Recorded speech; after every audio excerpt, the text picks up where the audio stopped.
This is VCedia, the source for inclusive, actionable dialogue on funding and creating a better world. If you're building the future, you're in the right place. I'm your host, Skylar Cole. Before we start the show, I'd like to share that if you're listening to the audio podcast, we're also on YouTube. You can watch this episode there, as well as check out video exclusive content. If you're already watching from YouTube, thank you. Today, I am so excited to talk with Nana Britwum and Jannice Newson, co-founders of Lillian Augusta. Nana and Jannice are social entrepreneurs creating hair solutions for Black women. Frustrated with their own experiences of irritation in wearing braiding hair, they decided to innovate and make a high-quality and sustainable alternative to the traditional plastic braiding hair found in beauty supply stores across the country. Their plant-based braiding hair is just the beginning to becoming the premier company for sustainable Black hair care products. Now let's get started. Nana, Jannice, thank you so much for joining me today. Thanks so much great for to having be here. Awesome. Well, I'm so excited for our conversation. I just think this is amazing work you're doing.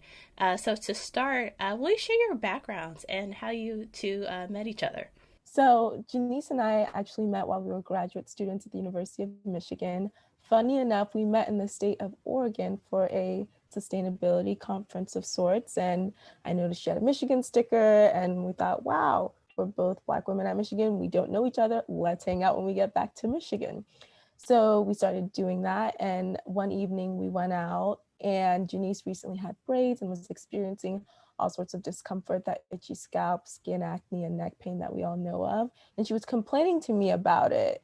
And I kind of was laughing at her because I just figured she would know, like, this is what you get when you wear braids. Like, this is the pain that comes with it. And we just have to put up with it and keep it pushing. But from that conversation, we started to really dive deeper into just like beyond our personal discomfort with the product, that it's made from low-grade carcinogenic plastics that could have health implications for us. We know that Black women, young and old, use this product, and who knows what we're exposing ourselves to long-term. And then to make matters worse, when you're done with the hairstyle, you cut off the plastic hair, and that's another form of plastic pollution. So that didn't sit well with us, that people are continuing to buy this product time and time again, experiencing discomfort, hurting the environment, and hurting ourselves essentially. So that kind of helped us go towards a plant-based alternative. So we both have a background in like plant science and ecology. So it was like a natural thing to like want to use a plant-based option. So we are just so excited to be doing this full time. We have a entrepreneurship in residence fellowship from Carbon 180 that allows us to do that. We're also in the DeSci Accelerator for recent Michigan grads, which has given us such great mentorship and has helped us along our way. That is so awesome. I'm wondering, so what kind of meeting and having the synergy at the conference, and then having both backgrounds in plant sciences, what makes you the right team to do this now and work on Lillian Augusta? Yeah, well, for one, we're well versed in sustainability, and we want to bring that experience into the venture to be able to ensure that it's not just something that we're saying is green, but it's actually something that is making an impact environmentally with reducing plastic pollution. Plus, we both wear braids. We have intimate experiences with the issues that our customers have. You know, we've dealt with the itchy scalp and the skin acne and the braids being heavy and washing them in apple cider vinegar. We've done all that. And that's something unique for braiding hair, since the mainstream brands are not Black owned. If you were to go into a beauty supply store and buy braiding hair, it's not being sold by someone that would wear braids. That's just the case at the moment. And on top of all of that, with the Crown Act banning hair discrimination, natural hair is proliferating more and more each day. Conscious consumption is on the rise. Now is the time for this to happen. Like, we need plant-based hair today. There's just so many aspects to the issue, whether it's production, who's selling it, the quality. So really happy to see you guys working on this. So now let's dive into Lillian Augusta and what we've kind of talked about it, but if you could say your mission and what is the ultimate goal of your work here? Yeah, absolutely. So we are just so excited to have the opportunity to build something for Black women by Black women. As you can see, I also have some braids in. So, you know, I need this product. We all need it. Like, it's ridiculous. I'm still wearing this plastic hair. I've been wearing it since I was a kid. And it's ridiculous that we have so many people walking around with plastic on their heads without having any knowledge of that, you know? So for us, plant-based braiding hair is our flagship product, but we hope to expand and meet all the hair care needs that Black women have. And we really want to be innovators in this space. So not only is sustainability important to us, but transparency is key too. So many of these brands selling braiding hair at the beauty supply store are not disclosing the ingredients, where it's made, all these weird coatings like antibacterial coatings and whatnot. What does that mean? What is it actually in the hair? We have no idea. So it's just so concerning that people are using this and there's no one regulating this space. So we really want to set the industry standard of what sustainable Black hair care looks like. That is so awesome. And I just want to highlight what you said, that so many Black women have been using these products, are using these products since children, not just, you know, adult women. It's a problem. So such a big portion of the population around the world, not just the United States, is using it, right? There's not regulation. What are we really using? So I'm wondering, how did you come up with the name Lillian Augusta? So we had a name because we were applying to things and we just needed a name to put on applications. And the name wasn't that great. It was taken, actually. Some other company had the same name. So we were trying to think of another name, and we went to this startup fair and we saw another Black hair care company and it had a really nice name. And we asked her how she came up with the name, and she said it was her grandmother. And I was just like, wow, that's so beautiful. I wish I could name something after my grandmother. And then Nana said, okay, that is the name of the company. So that's when we decided to name our company Lillian Augusta. And it really points to our appreciation of fearless women, amazing women. You know, my grandmother, she left the South at a very young age and forged her own path and moved to Chicago. And she's like a very strong matriarch in my family. So it's really showing our appreciation for other amazing women. I love that. It's kind of the legacy, thinking about historically and bringing that to the present and the strength. That's really wonderful. So we've talked about it a little bit, but I think a lot of listeners won't exactly understand some of the things we said with itchy scalp and braids, and a lot of terminology may be a little unknown or confusing. So can you break it down a little bit? So why Black hair? What are these pain points? If you could say it, maybe for someone who's not so versed in this area. Sure. So synthetic braiding hair is added to styles like twists, box braids, and cornrows, and it helps us achieve that look that we're going for when going, you know, with a protective style. So Kanekalon is a blend of polyacrylonitrile and polyvinyl chloride. These are really cheap plastics. They are known to cause cancer, and they are sold specifically to folks in the Black community. You really can't find Kanekalon at your local Walmart or Target. You have to go to an ethnic beauty supply store, and that's where you'll readily see those products. So that's what the use is for. And for us, that doesn't make sense. Why are we using something so cheap and so potentially harmful to the environment and ourselves? So the plant-based hair only makes sense because it's biodegradable, it's comfortable for consumers, so we won't experience that itchy scalp, skin acne, and neck pain. And I guess just to add to the journey, women that know that the hair is made from plastic and experience that irritation will typically wash braiding hair in apple cider vinegar before they install the protective style. And when doing so, you're just neutralizing the alkaline coating typically found on plastic hair. And sometimes you'll see some nasty white foam coming out of the hair when you wash it. And then afterwards, you have to let it dry. It could take 8 to 12 hours to do so before you put it in your head. So it's just so inconvenient to go through that process. Like you said, it is a process just to get ready to use some of the products. And you're right, I hadn't really thought about it being so readily available in more ethnic or Black beauty supply stores versus kind of other stores. So glad you brought that up. We've also we've talked about kind of what is the issue of the Black hair, but also the environmental impact is a really big area you're working on. Can you talk a little bit more about that pain point from an environmental aspect? Of course. So we've looked at some numbers on how much hair is actually being worn. Mintel does a annual report on Black hair care. So looking at that and seeing how much people wear braids, how often they wear braids, we estimate about 97.8 million pounds of plastic that come from braiding hair alone each year. And that's just the United States. And as you mentioned, Black women around the world wear braids. So if you take into consideration other countries, that number likely grows exponentially. So there's a lot of plastic that's being tossed out every single time someone's getting their hair done. You know, it's not like you can recycle it along with your water bottles. It's just something that you throw out and you don't think about it again. And that piles up. You know, plastic pollution is a really big issue, which is why having this plant base is so important. We really want to have the minimal amount of plastic at all. We don't want any plastic in our hair. We're looking at making minimal plastic packaging, hopefully transitioning that to no plastic in our packaging at all, just to be able to alleviate that environmental issue in some way possible. We're doing the hair care front of plastic pollution. I love that. Hair care front of plastic pollution. We've kind of talked about why you two decide to come together and have the synergy and kind of the perfect timing to start working on this, and talked about a little bit of the support you've had. But why do you think that other people haven't taken both this science and safety approach?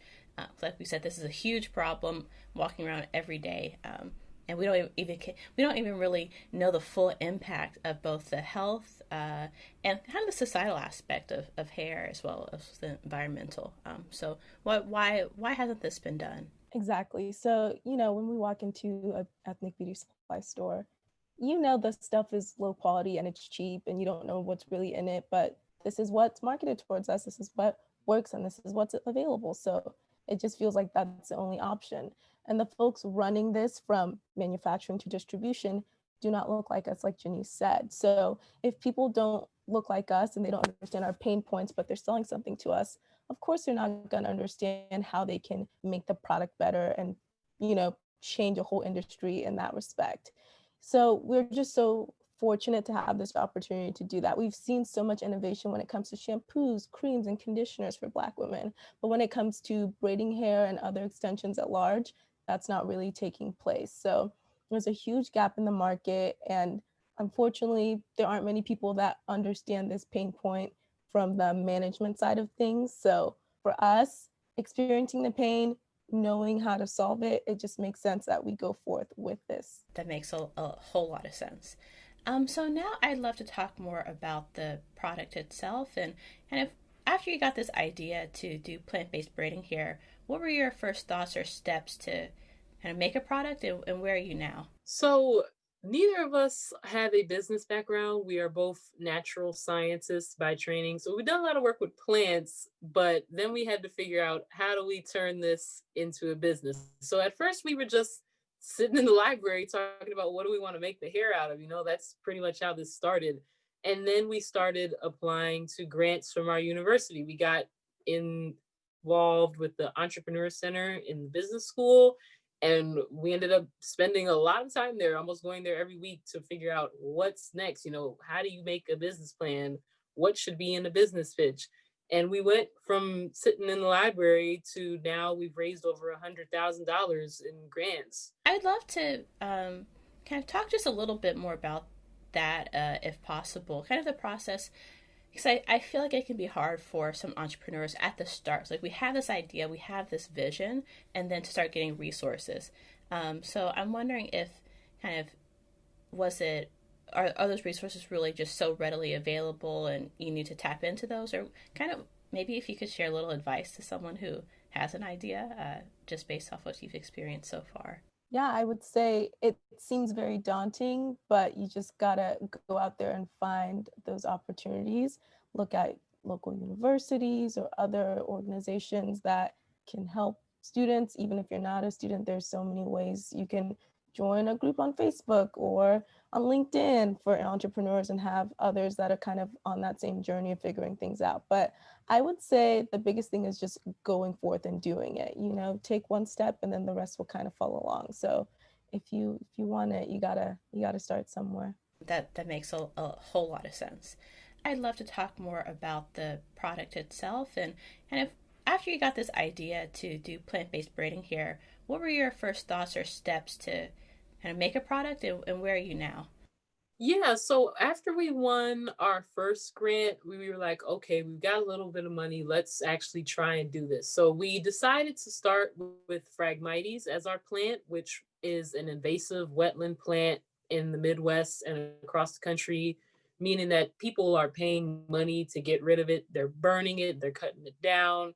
It's a huge nuisance. And once it gets into an area, it takes over the whole place. So if there's one Phragmites plant, very soon it'll all be Phragmites. So we got some garden shears and went out there and started cutting it down ourselves. We found a lab that would let us use their space, and we got some time in that lab, but unfortunately due to the pandemic, the lab closed and we weren't able to go anymore. And we were working with some students, but they weren't able to do anything anymore either. So then we said, okay, well, we still want to make hair. We can't do the Phragmites hair at the moment. Let's try to figure something out. So we decided to put the Phragmites on hold and do a bit of a pivot in another direction to see how we could achieve plant-based hair. So now we're working on a different variety of plant-based hair, and we're going to start some product testing in Q1 of 2021. Oh, that's super exciting. And I'm quite amazed. You just got your garden shears and went for it. That is amazing.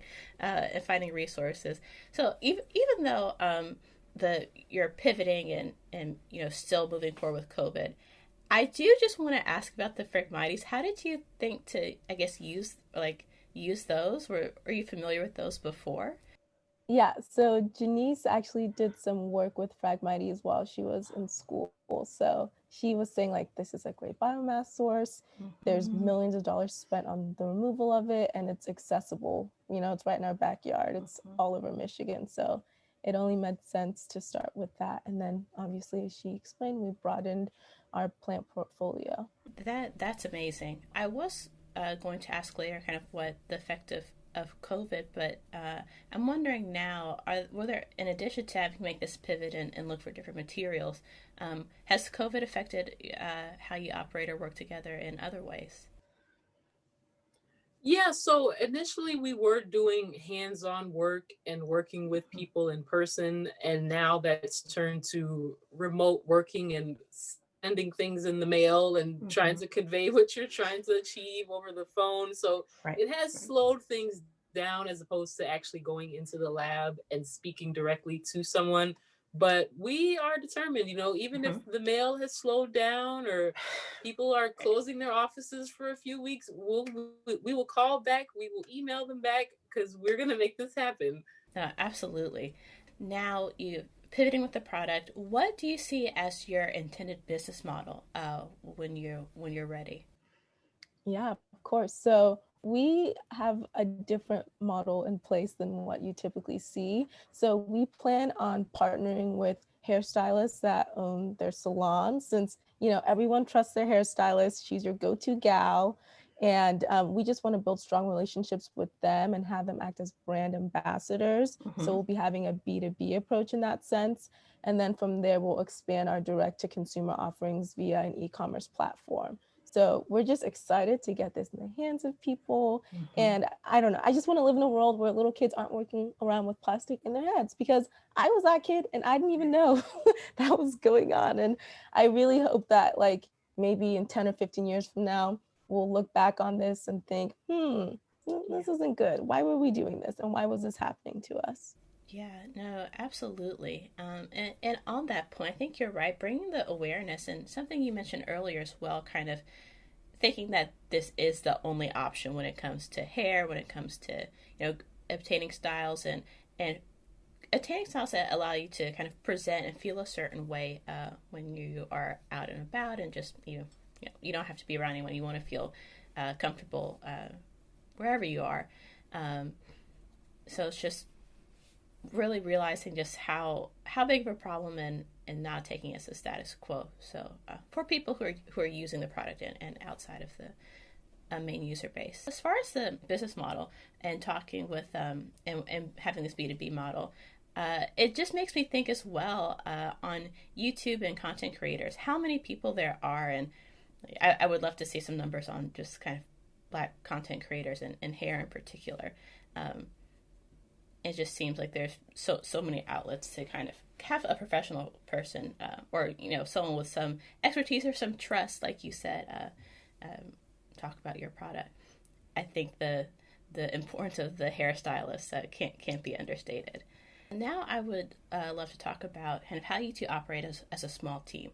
And you've done a lot of work, and since it's not software, so how do you manage and kind of delegate responsibilities in general, and then in this context of not being able to necessarily be in person all the time?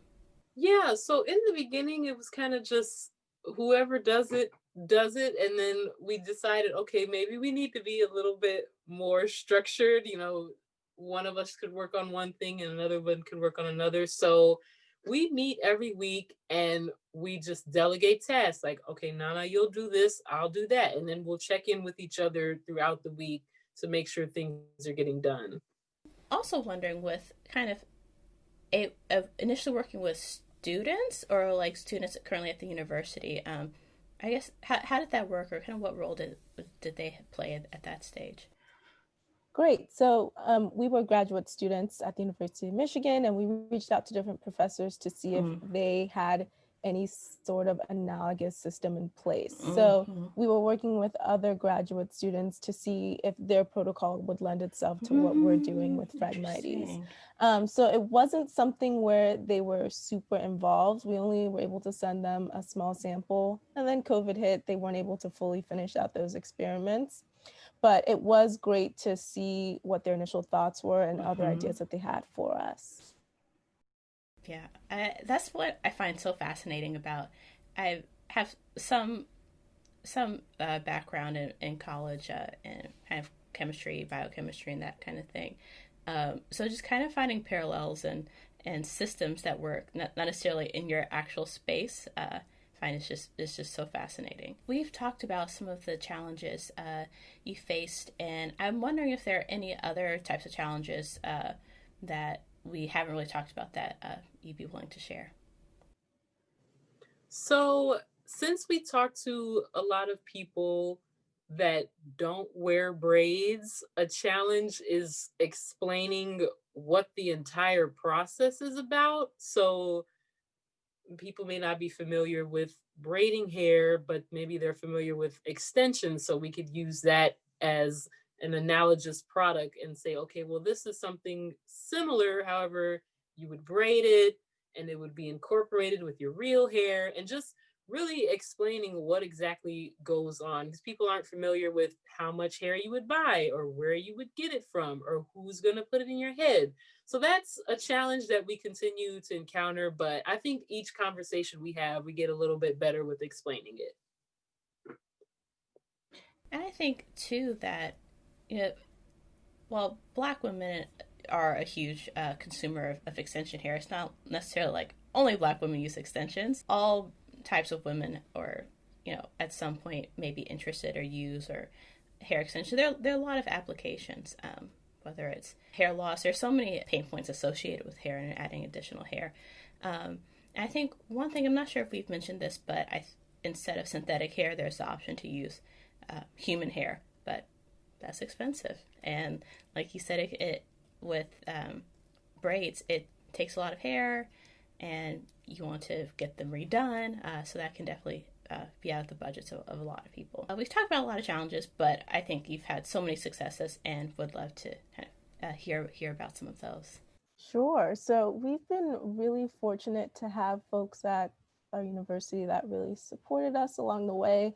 As Jannice mentioned, the ZLI, the Zell-Lori Entrepreneurship Institute, was super, super helpful for us. And even though we weren't in the business school, just having folks that we can lean on to was fabulous. So earlier this year, we won the Michigan Business Challenge, and that was really exciting for us. And additionally, earlier this year in January, we learned that we were Carbon 180 Entrepreneurs in Residence. And there have just been so many great opportunities that we've come across so far. And of course, our accelerator has been super, super helpful too. It's a 10-month-long program, and it's really helped nurture our business development and growth. And it's a really close-knit cohort where we get to know everyone. Even though it is virtual, it's been a really wonderful experience to grow along with other entrepreneurs. But yeah, I think we're just so fortunate to have folks that are excited about what we're doing, and just people that are willing to connect us and speak with us and just help us advance our cause. Absolutely. And that's great to hear that the accelerator experience kind of remotely is still been valuable. Definitely not all accelerators are the same, and they fit different businesses differently. So that's great to hear. What do you think has made it such a great process, even though it's been remote? So it really is a good group of people. They care about our success, and they really want to see us shine. They're always checking in with us and helping us think outside the box as well. We may get, stuck in one problem, and then they say, okay, you need to take a step back, consider this. And we really appreciate having them on our side. We have some great mentors through this program. Definitely grateful to be a part of it. Hey everyone, I want to take a moment to thank you for listening to VCedia. I'm excited to connect with others hungry to build a better future. If you share the vision, I'd love to hear from you. For guest and partnership inquiries, send an email to hello@vcedia.com or DM on Twitter at @the_VCedia. Also, please leave VCedia a 5-star review on Apple Podcasts. It would really help. Now back to our conversation. Awesome. So this all sounds really exciting. And as a future consumer, I will be going to my hairstylist for this product. I can't wait to hear what's next, and just generally can't wait to see what's next for Lillian Augusta. So what can we expect, and how can we get involved or engaged in some way moving forward? Of course, be sure to sign up for updates on our launch in 2021 at lillianaugustahair.com. Also follow us on social media at Lillian Augusta Hair. We are doing a survey at the moment, so if you do wear any styles with braiding hair, check out our social media for our survey. We'll be picking some people to win gift cards that are taking the survey, so be sure to fill that out. Fantastic. And so you said planning to launch 2021, and are you looking to hire or expand your team in any way? Yeah, of course, we're always looking for new folks to join. We're particularly looking to have a marketing person come on board, and product management would be ideal to anyone that has expertise with supply chain. Awesome. Yes, please, if you're listening, if you have the expertise, I know you want to be on this team.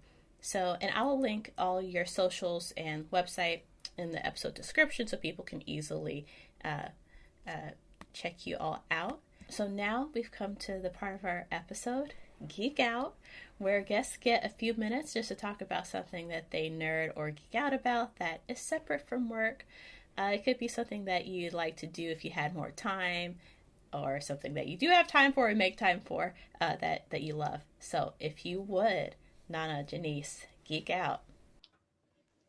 Sure. So I have played Mario games since I was a kid, and now I don't have as much time, but I do like to watch YouTube videos of other people playing. And I know it probably makes no sense. Why are you watching someone else play? But I really like it. And I will sit on YouTube and watch people play Mario games and review Mario games.